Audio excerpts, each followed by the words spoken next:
कभी कभी जिंदगी एक ऐसा सवाल पूछती है जिसका जवाब न किताबों में होता है न पैसों में।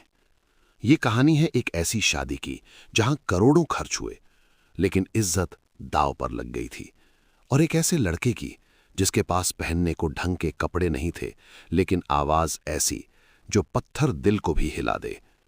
ये शहर की सबसे बड़ी शादी थी।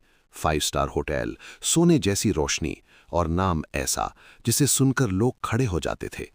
लेकिन स्टेज बिल्कुल खाली था।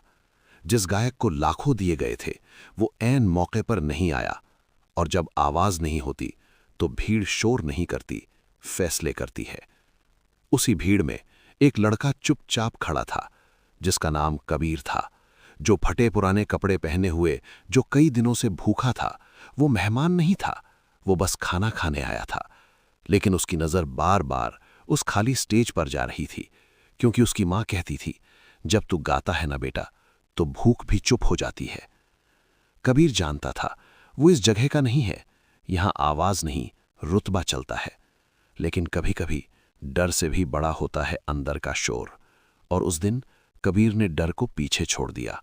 उसने कहा, साहब अगर आप चाहें तो मैं गा सकता हूं। पूरे हॉल में सन्नाटा छा गया, और फिर एक हंसी जो कड़वी और घमंडी थी। ये शादी है बच्चे, कोई सड़क का तमाशा नहीं। फिर वो लाइन आई जिसने वक्त रोक दिया, अगर तूने गा दिया और लोग चुप रहे तो मैं तुझे 5 करोड़ रुपये दूंगा।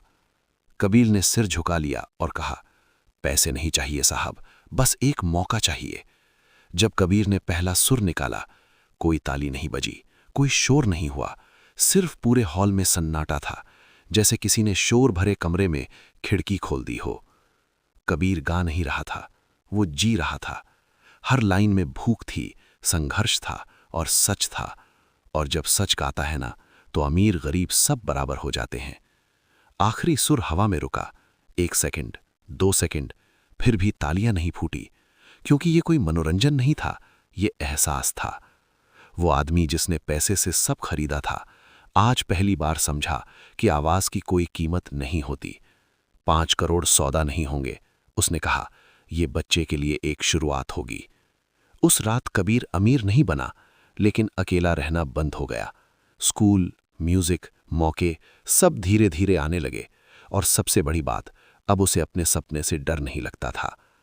1 साल बाद वही आवाज रेडियो पर थी, और कबीर फिर उसी स्टेज पर खड़ा था। इस बार माइक किसी और के लिए, क्योंकि कुछ आवाजें कहानी नहीं बनती, वो रास्ते बनाती हैं। अगर आपको ये कहानी छू गई हो तो इसे शेयर कीजिए, क्योंकि शायद किसी और की आवाज अभी चुप बैठी हो और उसे सिर्फ एक मौके की जरूरत हो।